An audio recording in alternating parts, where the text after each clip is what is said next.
Assalamualaikum warahmatullahi wabarakatuh.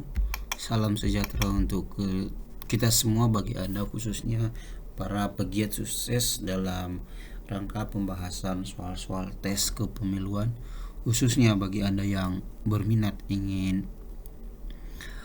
masuk dalam mengikuti seleksi calon penyelenggara pemilu, apakah itu Bawaslu ataupun Bawaslu Kabupaten Kota, pengawas ataupun lembaga KPU, dalam hal ini KPU provinsi, kabupaten, kota maupun panitia pemilihan kecamatan serta pelaksana di desa maupun TPS. Kita lanjut untuk sesi ke-8. Kali ini kita juga akan coba bahas sebanyak 20 soal yang paling tidak bisa menjadi gambaran ketika nanti saudara ikut tes CAT ataupun tes tertulis khusus mengenai pengetahuan di kepemiluan. Kita jawab satu persatu, kita diskusi. Kita mulai untuk soal nomor 1. Yang pertama, sebagai the guardian of election and democracy, peran pengawas pemilu adalah sebagai berikut, kecuali A. Mendorong tumbuh dan menguatnya kepercayaan masyarakat terhadap prosedur demokrasi.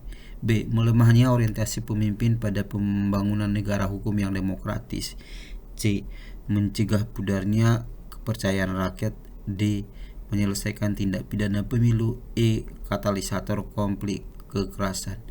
Artinya, dengan lahirnya pengawas pemilu, maka pengawas pemilu itu menjadi menjadi memperkuat orientasi pemimpin pada pembangunan negara hukum yang demokrasi. Maka dengan hadirnya pemilu tersebut, dengan hadirnya lembaga pengawas pemilu, bukan melemahkan tapi memperkuat, maka jawaban yang tepat itu adalah B. Kita masuk ke soal nomor 2. Berikut ini adalah implikasi apabila pengawas pemilu pemilihan kepala daerah tidak bekerja dengan baik, kecuali implikasinya itu apa saja: menghasilkan konflik kekerasan, bisa jadi akan terjadi hilangnya kepercayaan masyarakat, ia termasuk C. apatisme terhadap demokrasi, iya. D. lemahnya kapasitas pemimpin yang dihasilkan, tentu bisa akan berimplikasi kepala daerah mengusulkan pembubaran pengawas pemilu. Mungkin jawaban E tidak tepat, jadi yang dikecualikan, maka jawaban kita adalah E. Masuk ke soal nomor 3. Pengawas TPS diangkat dan diberhentikan oleh A. Bawaslu Kabupaten Kota, B. Panwaslu Kecamatan, C. Panwaslu Kecamatan dengan memperhatikan masukan Bawaslu Kabupaten Kota, D. Panwaslu Kecamatan dengan memperhatikan masukan Panwaslu Kelurahan atau Desa, E. Panwaslu Kelurahan Desa atas masukan Bawaslu Kabupaten Kota. Coba kita lihat di Undang-Undang nomor 7 tahun 2017. Mungkin kita coba cari di pasal 106, barangkali ada. Pasal 106, pasal 106. Kita coba lihat di huruf G itu. Di huruf D tersebut, Panwaslu Kecamatan berwenang dalam rangka mengangkat dan memberhentikan pengawas TPS dengan memperhatikan masukan Panwaslu Kelurahan ataupun Desa. Mengawas kecamatan, oke. Pengawas TPS diangkat dan diberhentikan oleh pengawas TPS. Siapa yang memberhentikan? Mengangkat dan memberhentikan pengawas TPS dengan memperhatikan Panwaslu Desa Kelurahan, maka Panwaslu Kecamatan. Maka jawabannya adalah untuk nomor 3 D. Panwaslu Kecamatan dengan memperhatikan masukan Panwaslu Kelurahan Desa. Kita masuk ke soal nomor 4. Panwaslu Kelurahan Desa diangkat dan diberhentikan oleh siapa? A. Bawaslu Provinsi, B. Bawaslu Kabupaten Kota, C. Panwaslu Kecamatan, D. Panwaslu Kecamatan atas nama Bawaslu Kabupaten Kota, E. Panwaslu Kecamatan dengan memperhatikan masukan dari Bawaslu Kabupaten Kota. Kembali kita lihat di pasal 106 ya. Panwaslu Kecamatan berwenang membentuk Panwaslu Desa Kelurahan dan mengangkat serta memberhentikan Panwaslu Kelurahan Desa dengan memberhentikan masukan Bawaslu Kabupaten Panwaslu desa kelurahan diangkat dan diberhentikan oleh, maka jawabannya adalah E, Panwaslu Kecamatan dengan memperhatikan masukan Bawaslu Kabupaten Kota. Kita masuk ke soal nomor 5. Pemilu serentak 2024 akan diselenggarakan pada A. 24 Januari 2024, B. 14 Februari 2024, C. 24 Maret maksudnya 2024, D. 14 April 2024, E. 24 April 2024. Sebagai gambaran saja, mungkin nanti barangkali bisa juga di searching di Google ataupun di berita-berita media untuk memperkuat, atau bahkan di website KPU seperti itu, literasinya bahwa pemilu serentak 2024 akan dilaksanakan pada 14 Februari 2024. Itu bertepatan dengan hari Valentine ya bagi Anda yang merayakannya nantinya. Dan salah satu trik biasanya nih, kita tidak tahu apa memang itu sudah dibuat menjadi suatu keputusan atau peraturan bahwa KPU akan melaksanakan pemilu ataupun pilkada dalam hal ini sekarang istilahnya pemilihan itu biasanya itu dilaksanakan setiap hari Rabu. Jadi kita lihat aja nanti barangkali di antara tanggal ini mana yang pas, tapi memang terkait pelaksanaan 14 Februari 2024 itu sudah diputuskan dalam rapat dengar pendapat baik dengan pemerintah, dalam ini presiden. Kemudian kita masuk soal, maka jawabannya adalah untuk nomor 5 itu B, 14 Februari 2024. Maaf saya ralat, 14 Februari 2024. Kita masuk ke soal nomor 6. Pemilihan serentak tahun 2024 dilaksanakan juga pada A. 12 November, B. 14 Oktober, C. 27 Oktober, D. 17 Oktober, E. 22 Oktober. Maka dalam hal ini bahwa pemilu serentak 2024 dilaksanakan Februari, pemilu maksudnya ini adalah pemilu legislatif, DPR, DPD, DPRD provinsi dan kabupaten kota, serta pemilihan presiden dan wakil presiden. Dan dalam tahun yang sama itu akan dilaksanakan juga pemilihan serentak 2024. Pemilihan itu istilah sekarang, bagaimana Undang-Undang 10 2016 mengatakan bahwa pemilihan kepala daerah yang selama ini kita sebut dengan pilkada, maka sampai saat ini yang terbaru diistilahkan ataupun nomenklatur yang mengatur itu menjadi istilah dalam hal pemilihan. Jadi pemilu itu untuk pemilu legislatif, pemilihan untuk pemilihan kepala daerah, apakah itu gubernur wakilnya, bupati dan wakilnya, serta wali kota dan wakilnya. Sebagaimana tadi saya sampaikan, untuk pemilu serentak 2024 itu dilaksanakan 14 Februari 2024, maka pemilihan itu dilaksanakan atau pilkada akan dilaksanakan pada 27 Oktober 2024. Jawaban yang benar adalah C. Kita masuk ke soal nomor 7. Pasal 167 ayat 6 Undang-Undang 7 tahun 2017 Undang-Undang Pemilu menyebut bahwa tahapan penyelenggaraan pemilu dimulai titik-titik bulan sebelum hari pemungutan suara. A 18, B 20, C 22, D 24, E 26. Coba kita lihat di pasal 167. Pasal 167. Pasal 167. Kita cek dulu 167. Artinya kita juga melihat apa substansi dari materi ujian nantinya. Sebagian besar adalah terkait dengan pemilu yang terdapat di Undang-Undang 7 2017 pasal 167. Pemilu dilaksanakan setiap 5 tahun sekali. Terus kita cari dulu nomor pasal 167 ayat 6, tahapan penyelenggaraan pemilu sebagaimana dimaksud ayat 4. Ini ayat 4 ini tahapannya itu dilaksanakan 20 bulan sebelum hari pemungutan suara. 20 bulan. Maka jawabannya adalah 20 bulan itu B. Nomor 7 jawabannya adalah B. Kita masuk ke soal nomor 8. Daerah pemilihan anggota DPR pada pemilu 2019, pemilih luar negeri masuk ke dalam. Artinya untuk warga negara Indonesia yang berada di luar negeri sekalipun dalam pemilu 2019 itu diberikan dua surat suara. Yang pertama itu untuk pemilihan presiden dan wakil presiden, yang kedua untuk pemilihan legislatif, dalam hal ini DPR, khusus DPR. Jadi daerah mana saja yang masuk dikategorikan ke daerah mana. Jadi khusus untuk pemilih luar negeri itu dimasukkan ke dapil DKI Jakarta 2. Maka jawabannya adalah A. Dia nanti akan bergabung dengan dapil Jakarta Selatan sama Jakarta Pusat kalau tidak salah. Dia masuk wilayah dapil DKI Jakarta 2. Untuk luar negeri Jakarta Selatan dan Jakarta Pusat. Maka jawabannya adalah A. Kita masuk ke soal nomor 9. Anggota Bawaslu Kabupaten Kota diseleksi oleh siapa? Anggota Bawaslu Kabupaten Kota diseleksi oleh siapa? A. Bawaslu RI, B. Bawaslu Provinsi, C. Tenaga profesional, D. Tim sel yang dibentuk oleh Bawaslu, E. Pemerintah daerah kabupaten kota melalui panitia khusus. Kita coba lihat di pasal bagaimana Bawaslu Kabupaten Kota juga hadir.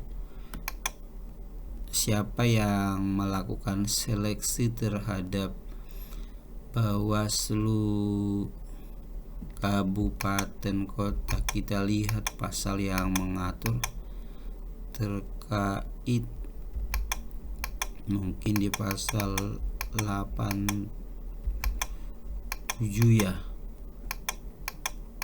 Pasal 87 tidak. Pengawas pemilu. Coba kita lihat, pengawas pemilu terdiri dari Bawaslu Kabupaten Kota. Maka kita lihat susunan dan kedudukan, bagaimana tugas dan wewenangnya, kemudian terkait dengan rekrutmen atau pengangkatan Bawaslu Kabupaten Kota. Mengawasi ini yang menjadi tugas-tugas Bawaslu. Terus kita lihat Bawaslu Kabupaten Kota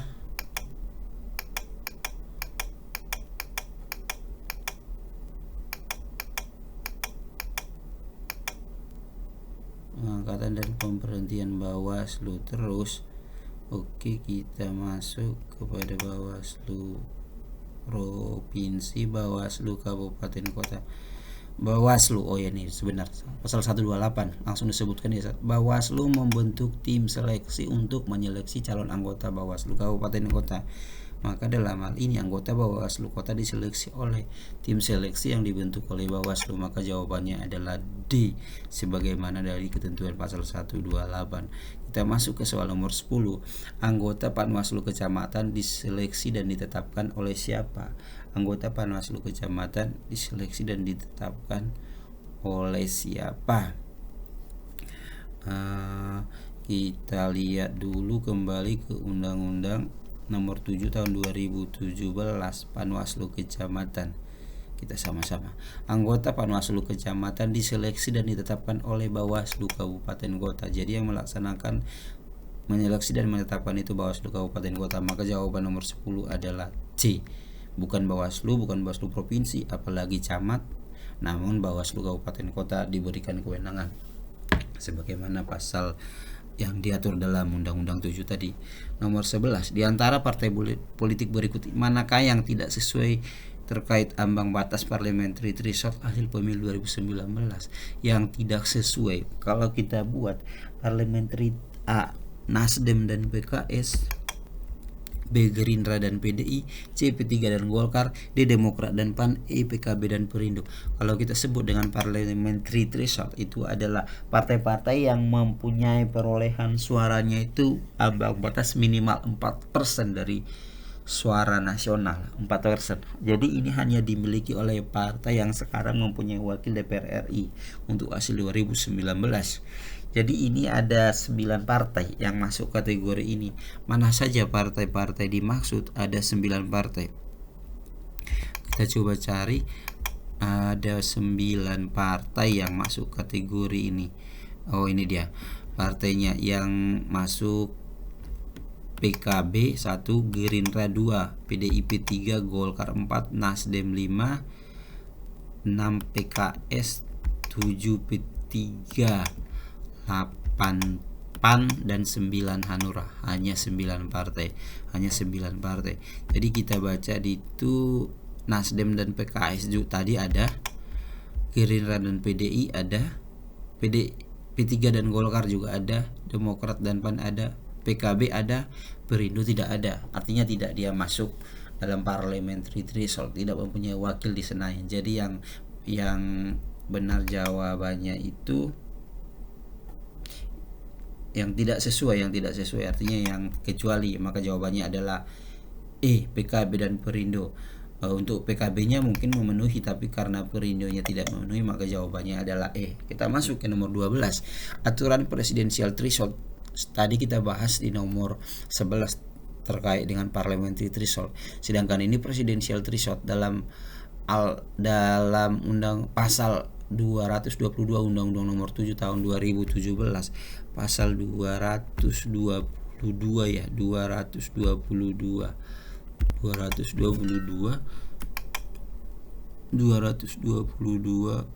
maaf sudah tadi 222. Kita lihat dulu di 222 bagaimana disebutkan. Pasangan calon yang diusulkan oleh partai politik atau gabungan partai politik peserta pemilu yang memenuhi syarat perolehan kursi paling sedikit 20% dari jumlah kursi DPR atau memperoleh 25% kursi dari suara sah secara nasional pada pemilu sebelumnya.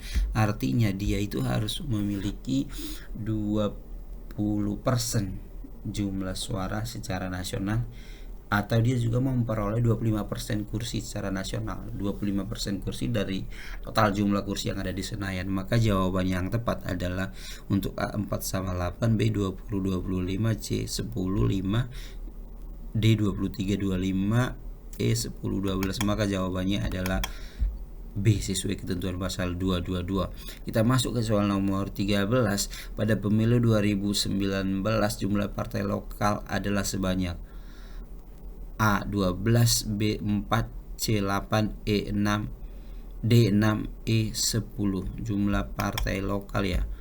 Mungkin partai lokal lah ini ada sebuah juga partai lokal yang saya bikin cetak mereng ini adalah 4. Nomor 15, 16, 17, 18. Maka jawabannya adalah B sebanyak 4. Kita masuk ke soal nomor 14. Pada pemilu 2019 partai nasional adalah sebanyak. Berarti di luar ketentuan yang 4 tadi, 4 partai lokal, maka partai nasional adalah sebanyak. Ini ada 20 partai dikurang 4, maka 16 dari partai pemilu nasional, bukan tadi parliamentary threshold ataupun presidensial threshold tadi.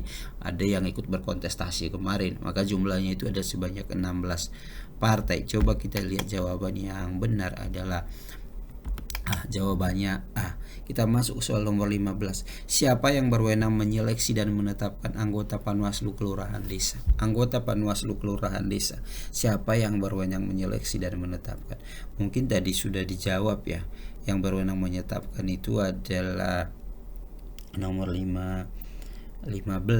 Maka itu adalah Bawaslu Kabupaten Kota. Iya benar, diseleksi dan ditetapkan oleh Bawaslu Kabupaten Kota. Maka jawabannya adalah B. Kita masuk soal, atau kita coba perhatikan lagi Panwaslu Kelurahan Desa. Panwaslu Kelurahan Desa itu bagaimana pengaturannya? Panwaslu Kelurahan Desa, artinya kita juga harus melihat ya bagaimana sebenarnya pengaturan terkait kewenangan bagaimana diatur dalam Undang-Undang 7 tahun 2017.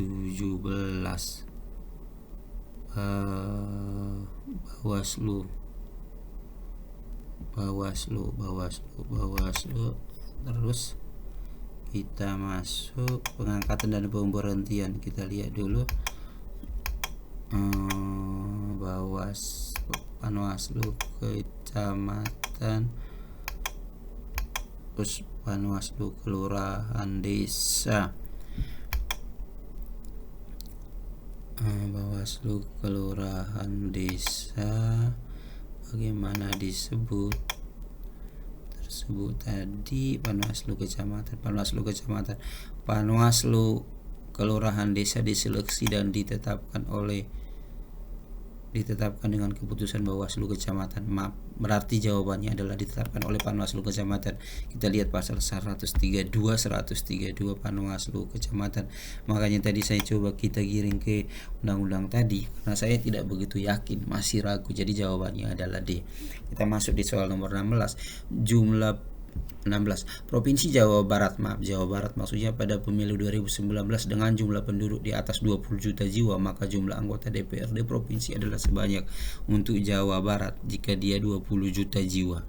Kita lihat bagaimana pengaturannya terkait dengan alokasi kursi tadi provinsi, berarti alokasi kursi untuk DPRD provinsi. Jumlah kursi dapil anggota DPRD provinsi, jumlah kursi itu adalah ditetapkan paling sedikit 35 dan paling banyak 20.